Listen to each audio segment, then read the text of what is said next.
की वीडियो में हम लोग पढ़ेंगे method of transfer of heat.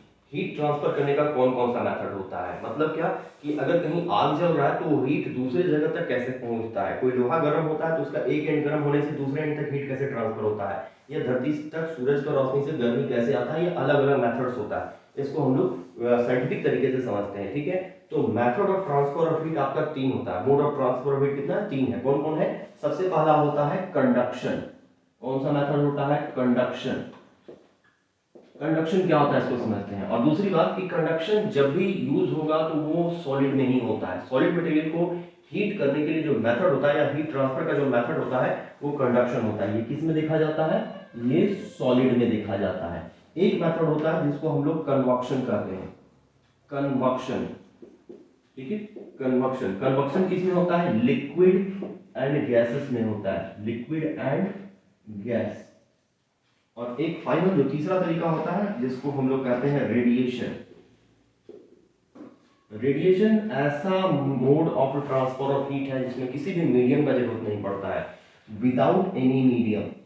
क्या होता है? विदाउट एनी मीडियम, इसमें किसी भी मीडियम का जरूरत नहीं है। चलिए सबसे पहले हम लोग कंडक्शन को समझते हैं। एक एग्जांपल लेते हैं। जैसे क्लासरूम में हम लोग पढ़ाई कर रहे थे, हमारे पास एक पेन है। अगर टीचर आपसे पेन मांगता है और सबसे लास्ट बेंच वाले बच्चे के पास पेन है, तो उस पेन को हमारे तक कैसे पहुंचाया जा सकता है? तो सबसे पहला तरीका कंडक्शन का बात करते हैं।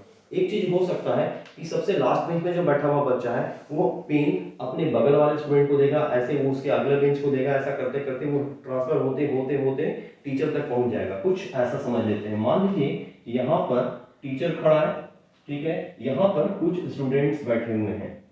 ओके, कुछ ऐसे एग्जांपल ले लेते हैं।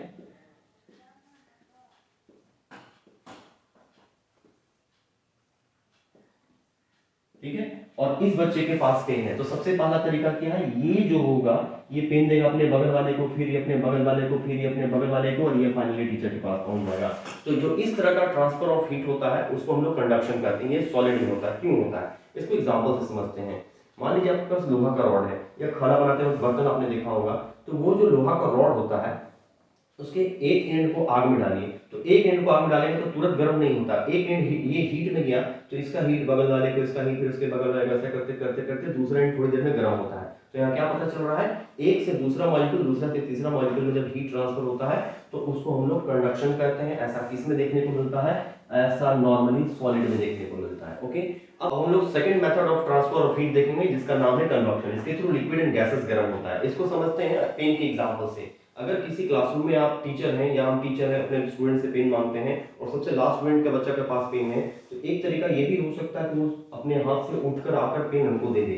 कुछ इस तरह का फिगर बनाकर देख सकते हैं। मान लीजिए आप इसे टीचर समझ लीजिए एक, और सबसे लास्ट बेंच में कोई स्टूडेंट बैठा हुआ है।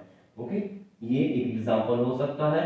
इसके पास पेन है, तो एक तरीका हो सकता है कि ये खुद चलकर आकर टीचर को पेन दे दे। तो ये जो तरीका होता है हीट ट्रांसफर का, कि एक मॉलिक्यूल खुद चल करके दूसरे मॉलिक्यूल को हीट ट्रांसफर करता है, इस तरह का मेथड को कन्वक्शन कहा जाता है। इसका रियल लाइफ एग्जांपल ये है कि आपने कभी ना कभी पानी गर्म किया होगा, पानी को बॉयल किया होगा। पानी जब बॉयल होता है या चाय बनाते वक्त आपने नोटिस किया होगा बर्नर का फ्लेम जो है वो नीचे तली पे जा रहा है। तो सबसे पहली बात, हीट कहाँ पड़ रहा है? हीट तो यहाँ पर पड़ रहा है, इस तली पर हीट पड़ रहा है, यहाँ क्या जा रहा है?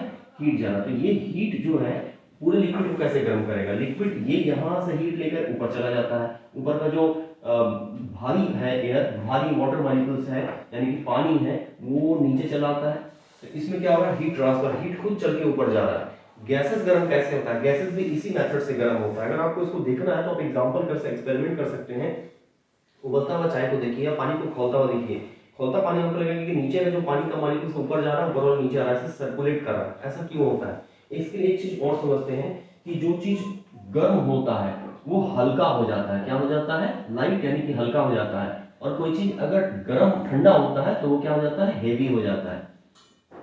हेवी यानी कि भारी हो जाता है। इसी वजह से आप देखेंगे कि जब पानी गर्म होता है तो नीचे का जो मॉलिक्यूल्स है, नीचे का जो पानी का मॉलिक्यूल्स है हीट तली से लेता है और वो हल्का होकर के ऊपर चला जाता है। हम लोग जानते हैं गर्म होने से हल्का होता है, ऊपर जाता है। ऊपर का जो ठंडा मॉलिक्यूल्स है वो नीचे आ जाता है। इससे क्या होता है? ये हीट घूम रहा है, सर्कुलेट कर रहा है कुछ इस तरह से।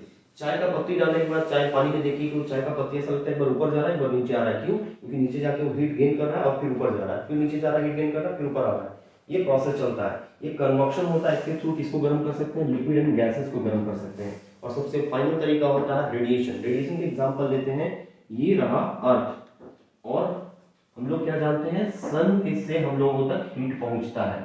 ओके, अब यहाँ क्या देखते हैं कि हम लोग जानते हैं कि धरती और सूरज के बीच में कुछ भी नहीं, कोई गैस नहीं, कोई मटेरियल नहीं, कुछ नहीं है, वैक्यूम है। लेकिन हम लोग क्या देखते हैं कि सूरज में जो गर्मी है वो तो हमारे तक पहुंच रहा है विदाउट एनी मीडियम। तो सूरज का जो रोशनी के साथ हीट है, इसको इंफ्रारेड रेडिएशन कहते हैं, वो हमारे तक कैसे पहुंचता है, वो हमारे थ्रू रेडिएशन के मेथड से पहुंचता है। रेडिएशन ऐसा मेथड होता है जिसमें किसी भी मीडियम का जरूरत नहीं पड़ता है। ओके,